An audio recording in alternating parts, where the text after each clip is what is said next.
Со развојот на интернет технологијата во светот и секако кај нас, полето и можностите за злоупотреба на лични потоци на интернет е се поголемо.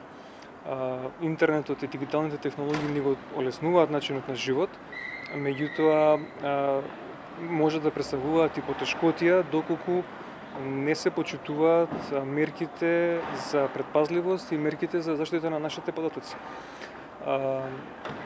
Проблем со интернет технологијата е во тоа што се повеќе има обемни системи за прибирање и за обработка на податоците, за кои што интернет провайдерите се грижат и треба да се грижат, односно треба да воспостават низа на технички мерки за заштита на собраните и обработени лични податоци. Како најчест пример можам да кажам од секојдневието е тоа што ние самите доста често не внимаваме каде, на кого и во колкава мера ги изложуваме нашите лични податоци.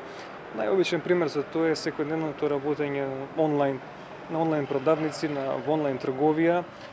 Желбата да се купи нешто онлайн поевтино по пониска цена доста често не води до некои позадински сајтови на така наречени онлайн трговци, кои што не се во голем дел регулирани со оваа материја, така што свесно или несвесно едно физичко лице, еден граѓанин може да изложи и доста голем број на лични податоци кои што се и надвор од целта за која што истите се давани и во поголем обем од потребното.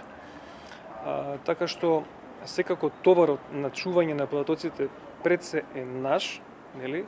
Да не ги изложуваме каде што е непотребно или во поголем обем од потребното, меѓутоа поголемиот товар е на страната на оние кои што ги собираат и обработуваат податоците. Најголем удел во целокупната ситуација играат социјалните медиуми, односно колку сме ние како корисници свесни за тоа што се и како да ги заштитиме личните податоци. Секако дека улогата на традиционалните медиуми е огромна во овој дел, особено во едукацијата и особено на она што се нарекува како да научиме правилно да се заштитиме. Бидејќи многу често забораваме дека денеска во еден мобилен телефон, кој што речиси секој од нас го користи паметен мобилен телефон, ги имаме сите лични податоци. Го имаме буквално целиот живот. Од лозинки, од информации кои што се однесуваат за нас лично, како идентитет, за нашите сметки, за нашите други банкарски податоци, документи и така натаму. И мислам дека е многу важно да научиме и како да се заштитиме, меѓутоа и да користиме правилни апликации, правилни дигитални платформи кои што овозможуваат заштита и се грижат. Во прилог на ова мислам дека е многу важно она што медиумите треба да го направат и да ја покажат разликата меѓу она што се нарекува систем на дигитализација кој што е неминовен и кој што подразбира оддавање на личните податоци, но не подразбира нивно истекување, не подразбира нивна злоупотреба.